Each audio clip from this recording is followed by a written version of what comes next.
sa rồi te hela hen lo ma Christmas in hak le to em inti ge ma dinอันลาบก็มา ning pom na sa don na sa le don mun pian nge lo win to voi na เรียกอีกชุดนั้นจะขายยาแบบสอน in do to mi อ๋อ an lo me an chang kai thi dan den ni ho he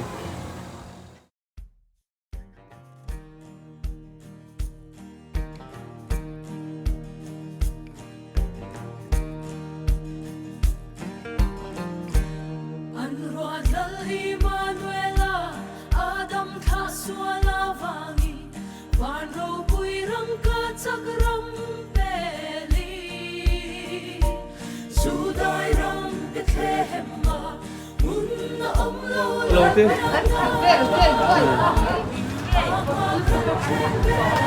kan nu ho po an chang he me he Christmas in hak le to em oh Christmas in hak le o mania kum puiling le ta kan nga ania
lại hiện cái hồn thiệt cái tây rồi tên lố rồi hạ tấm nó cả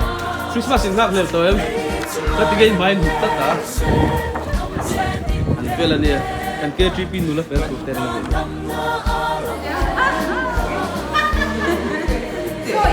cái nu là hầu hết đã năn lố mà Christmas in hak le to em em tính nghe cái man don Christmas is cái leng kho mga kan lam do light spot kan sir do patien pakin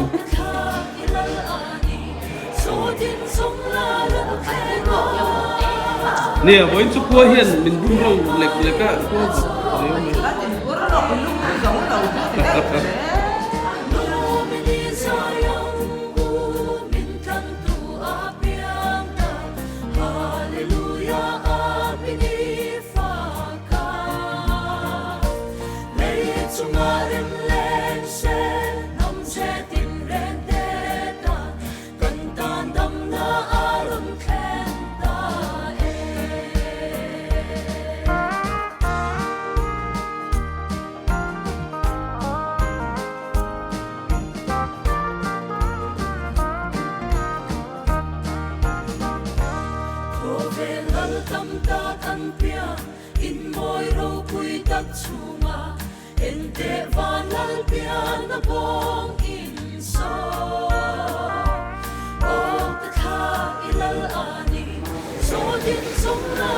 thế là hết bật xuồng là nó vậy nghe thì à hi đủ lấy từ cái tháp bên thì là cái năm văn mấy cái tuổi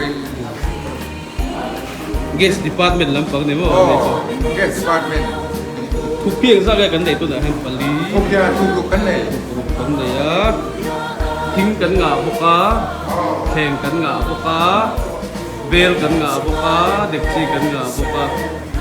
chongka zau tha a ruai pui ruai pui ai turin kan in ready to